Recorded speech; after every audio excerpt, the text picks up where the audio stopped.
आज हम Russian president Vladimir Putin के जीवन को समझेंगे कि कैसे वो दुनिया के इतने शक्तिशाली इंसान बने और जिस साधारण इंसान को दुनिया में कोई भी नहीं जानता था, आज वो दुनिया के सबसे बड़े देश रूस पर इतने सालों से राज कर रहे हैं।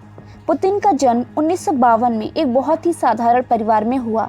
इनके पिता सोवियत संघ के नेवी में अपनी सेवा दिया करते थे और इनकी माँ एक छोटी सी फैक्ट्री में वर्कर का काम किया करती थी। व्लादिमीर पुतिन पढ़ने में एक साधारण विद्यार्थी थे। बड़े होने पर 1975 में ये रूस की खुफिया एजेंसी केजीबी को ज्वाइन कर सीक्रेट ऑफिसर बने। इन्हें कई अलग अलग देशों में देश की सेवा के लिए भेजा गया, जिसे इन्होंने बखूबी निभाया।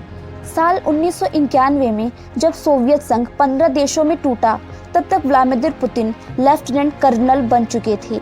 इस समय रूस के सबसे बड़े शहर सेंट पीटर्सबर्ग के मेयर एंटोली सोबचक से पुतिन की मुलाकात होती है। एंटोली सोबचक पुतिन से अत्यधिक प्रभावित होकर इन्हें सेंट पीटर्सबर्ग का डिप्टी मेयर बना देते हैं और यहीं से कहानी शुरू होती है व्लादिमीर पुतिन के काफिले की। डिप्टी मेयर बनते ही पुतिन बहुत ही कम समय में वहां के सभी भ्रष्टाचार खत्म कर देते हैं, व्यवस्थाओं में सुधार लाते हैं, जिससे लोगों के बीच पुतिन अब एक प्रभावशाली व्यक्ति बनकर उभरने लगते हैं। इसी बीच उस समय के राष्ट्रपति बोरिस येल्टसिन के दामाद वैलेंटिन यामाशेव ने पुतिन को राष्ट्रपति का सलाहकार नियुक्त कर दिया और इस तरह से पुतिन और राष्ट्रपति येल्टसिन की दोस्ती हो जाती है। पुतिन थोड़े ही समय में राष्ट्रपति के साथ रहते रहते रशिया में अपने कामों को लेकर लोकप्रिय होने लगे। 1999 में व्लादिमीर पुतिन को रशिया का प्रधानमंत्री बना दिया जाता है। उधर राष्ट्रपति बोरिस येल्टसिन अपनी बुरी आदतों से जनता में अपनी छवि खोते जा रहे थे। अब रशिया में अकेले पुतिन ही थे जिनकी छवि एक हीरो की तरह बनी हुई होती है, जिस वजह से इन्हें साल 2000 में रशिया का राष्ट्रपति घोषित कर दिया जाता है।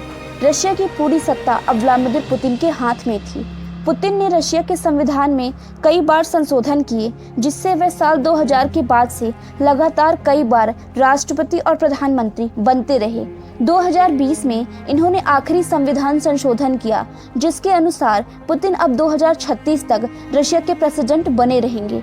पुतिन एक बहुत ही शातिर और मास्टरमाइंड इंसान होने के साथ ही बहुत बड़ी संख्या में साइबर आर्मी भी रखते हैं, जो कि दुनिया भर में अपनी हैकिंग के लिए जाने जाते हैं। इनके दुश्मन कब मार दिए जाते हैं किसी को पता भी नहीं चलता।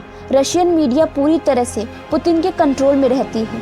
ये एक अच्छे तैराक, घुड़सवार और निशानेबाज होने के साथ ही हर तरह के फाइटर जेट उड़ा पाने में माहिर हैं। इन्होंने कराटे में ब्लैक बेल्ट भी हासिल किया है और इस तरह से रशियन प्रेसिडेंट व्लादिमीर पुतिन अपनी राजनीतिक पकड़ और सूझबूझ की वजह से लगातार 22 सालों से रशियन सत्ता पर राज कर रहे हैं और आगे भी 2036 तक शासन करते रहेंगे।